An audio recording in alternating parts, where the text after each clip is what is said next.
Coucou tout le monde, c'est Lydie et bienvenue dans cette nouvelle vidéo.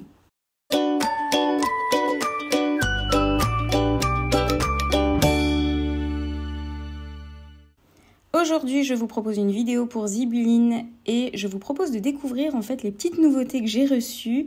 Alors, j'ai reçu 3 nouveaux cachets. Donc, il y a un cachet avec un flocon, enfin 3 flocons un petit peu coupés dans le cercle qui est franchement pas mal du tout. J'ai reçu également un motif qui est un peu comme une tresse, donc des tresses dans le cercle, c'est pas mal du tout aussi. Et alors un petit cachet dinosaure pour destiné plutôt pour des enfants ou pour des choses sur les enfants. Alors j'ai aussi reçu quelques petites breloques avec le dinosaure, un petit cœur dans un cercle et alors le cœur aussi qui peut être attaché sur 2 embouts. Et alors, le truc aussi intéressant, j'ai reçu le petit tapis en silicone en forme de nuage que je trouve vraiment très très chouette pour pouvoir faire les cachets de cire dessus. Alors, je vais tester tout ça aujourd'hui, mais je vous propose pas que de tester, évidemment, je vous propose de faire une réalisation. Donc, je vous propose de réaliser 3 pochettes à élastique, ou fardes à élastique comme on dit en Belgique, ou chemise à élastique comme on dirait plutôt en France, j'en sais rien, mais voilà, je vous propose de réaliser quelques petites pochettes pour pouvoir insérer des choses à l'intérieur, que ce soit une carte, des goodies ou autre chose, et avec une petite composition avec les cachets de cire qu'on va faire par-dessus. Donc voilà, j'ai sorti un petit peu tous mes ustensiles, mes boîtes avec tous mes seaux, j'ai sorti mon support pour pouvoir faire fondre la cire et c'est parti. Donc je prépare en fait, j'ai envie de faire des cachets qui font des petits dégradés et mettre à chaque fois 3 cachets en dégradé l'un à côté de l'autre sur mes pochettes. Donc du coup je vais à chaque fois essayer de créer des mélanges avec mes petites cires. Donc je vais commencer avec le cachet de dinosaure et donc je vais prendre plutôt les tons bleus pour ça. J'ai commencé à faire un premier cachet de cire avec le dinosaure que je trouve franchement pas mal et à chaque fois je vais essayer de faire de plus en plus clair en ajoutant de plus en plus de blanc dans ma cire. Je trouve que le résultat est franchement pas mal du tout. Le cachet est vraiment de qualité. Et alors le support est hyper pratique, la cire s'enlève tout de suite sans aucun effort. J'adore vraiment ce support-là, elle est vraiment pratique, il n'y a pas besoin de forcer ou quoi que ce soit. Donc j'ai déjà fait plein de vidéos sur les cachets de cire, comment faire des beaux cachets de cire bien ronds, combien de cubes de cire il faut mettre pour avoir un beau cachet de cire, quelles sont les astuces pour nettoyer les cuillères, etc. Comment faire des mélanges, comment faire...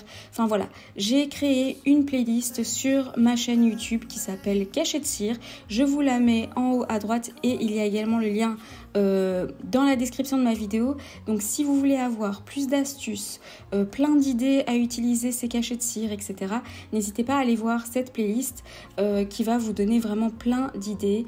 Et alors je vous donne vraiment toutes mes astuces pour pouvoir faire des beaux cachets comme il faut, bien ronds et pas ratés. Et même si c'est raté, que faire avec la cire qui a été ratée, etc.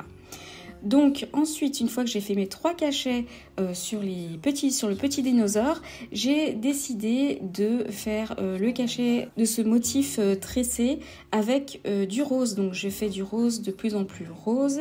Et alors le premier, je l'ai un petit peu raté, donc je crois que je vais le refaire un peu plus tard pour qu'il soit un peu plus rond, pour centrer vraiment le cachet au centre. Et alors pour les flocons, je vais faire blanc et bleu pour rester dans le thème un petit peu hiver. Donc pour rappel, tout le matériel que j'utilise ici est de chez Zibuline. Et alors vous pouvez retrouver tout ce matériel-là dans la description de la vidéo. Je vous mets à chaque fois les petits liens pour retrouver tout ce que je suis en train d'utiliser, y compris les breloques, le petit nuage en silicone, etc., la cuillère.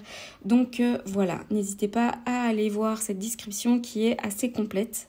Et une fois que tous mes cachets sont faits, je vous montre ça de plus près pour que vous puissiez bien regarder et je vais commencer à faire mes pochettes. Alors j'ai sorti 3 papiers. J'ai sorti un papier avec un fond un petit peu aquarelle bleu. J'ai sorti un papier blanc cassé, c'est plus un blanc cassé, et un papier rose aussi. Alors à chaque fois pour faire mes pochettes, je vais d'abord à 5 cm, à 15 cm et à 25 cm.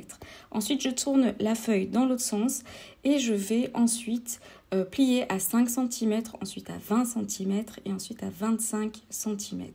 Et je vais couper en fait mon papier, donc vous pouvez le faire à la main comme moi avec de simples ciseaux. Je vais couper en croix, donc au centre il y a bien un rectangle de 10 sur 15 cm. Autour il y a bien des rectangles de 5 cm de large et un seul qui est de 10 cm de large. Donc voilà, vous avez cette découpe et je vais simplement plier vers l'intérieur.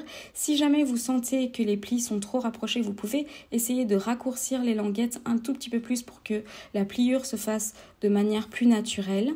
Et je vais faire la même chose pour mon papier blanc cassé et aussi pour mon papier rose. Je vais découper tous les angles avec une perforatrice à angle pour avoir une belle finition d'angle arrondi, pour vraiment donner cette impression que voilà, c'est une petite pochette dans laquelle on va pouvoir insérer des choses. Et je vais commencer à faire mes trous pour pouvoir insérer mes élastiques. Donc je perfore sur la face qui est de 10 sur 15 cm, qui est sur le côté, donc pas celle qui est dans le centre de la croix, mais celle qui est sur le côté, donc la fermeture. Et je vais faire 4 trous. Les 4 trous seront une en haut, une en bas et 2 sur le côté, un petit peu moins, un petit peu plus basse. Donc vous pouvez voir comme je suis en train de faire.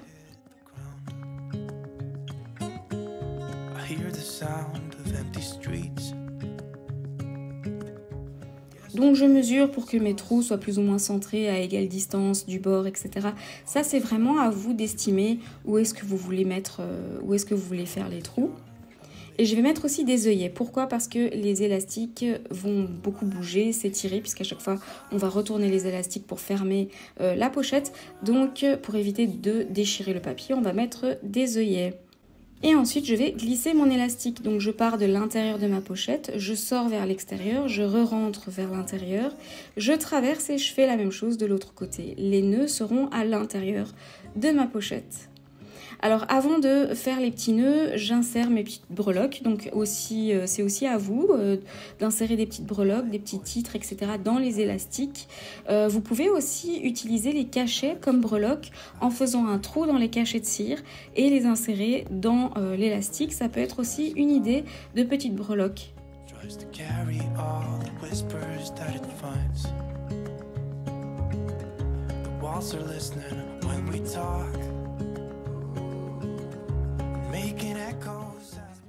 Je tire quand même assez mon élastique pour qu'il soit tendu, mais pas trop tendu non plus. Il ne faut pas que ma pochette s'enroule ou se plie.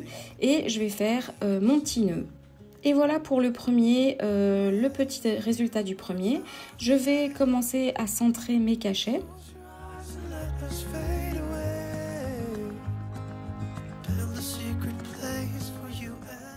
Et voilà, j'ai envie de faire un truc dans ce style-là, du cachet le plus clair au plus foncé, etc. Je fais la même chose pour les autres pochettes. Je place mon élastique avec les breloques.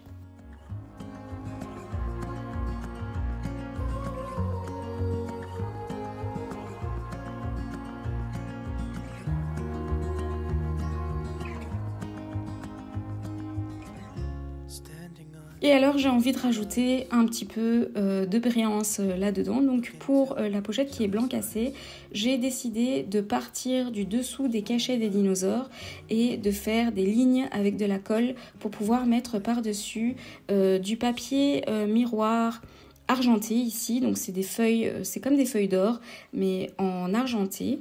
Avec un stylo colle, donc ça aussi je vais vous le mettre dans la description de la vidéo. Je fais mes petits traits, donc je dessine mes petits trucs. Et ensuite, avant que la colle ne sèche trop, je vais directement mettre mes feuilles argentées par-dessus.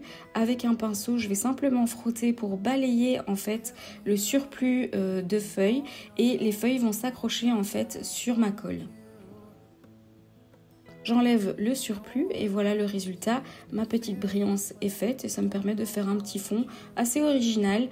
Et ensuite, je vais coller mes cachets. Donc Zibeline propose en fait des ronds double face pour les cachets de cire. Donc c'est assez pratique.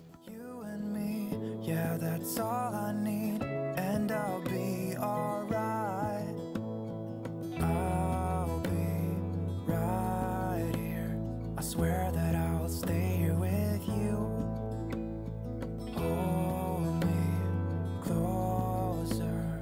I wanna stay here with you.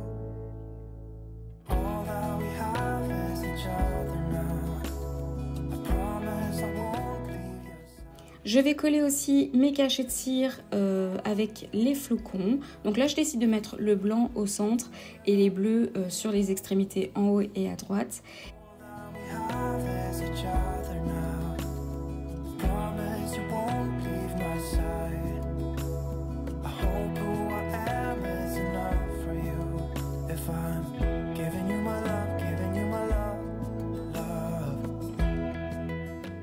Et pour les roses, je mets du plus clair au plus foncé. Et là, j'ai décidé aussi de rajouter une petite touche argentée qui va bien en fait avec les breloques qui sont argentées également. Et là, je décide de faire avec de la colle, donc mon stylo colle, de grands cercles là où va être placé en fait mes cachets de cire.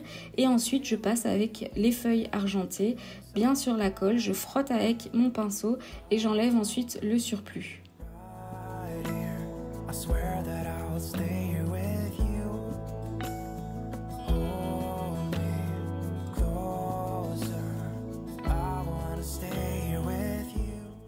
Donc voilà ma petite touche argentée, ma petite touche de brillance et ensuite je vais coller mes cachets par-dessus. La petite touche argentée sur la dernière pochette, donc celle des flocons, je vais l'ajouter avec un stylo indélébile argenté en passant sur les motifs des flocons. Donc voilà 3 petites variantes de pochettes qu'on peut réaliser. Des pochettes qu'on peut offrir à quelqu'un pour un anniversaire avec une petite carte à l'intérieur. Une pochette qui peut contenir plein de petits goodies, des découpes, voilà des petites choses à offrir. Ça peut être une pochette pour ranger certains types de découpes, de cartes, etc. Donc voilà mes petites idées. J'avais déjà fait ce tutoriel de pochette, mais là j'avais envie de vous montrer une version différente avec des cachets de cire. Donc voilà, j'espère que cette vidéo vous aura plu. N'oubliez pas que tout est dans la description de cette vidéo. Et donc à très bientôt dans une prochaine vidéo. N'oubliez pas d'activer la petite cloche pour être au courant de mes nouvelles vidéos. N'hésitez pas à liker, commenter et vous abonner. À très bientôt dans une prochaine vidéo.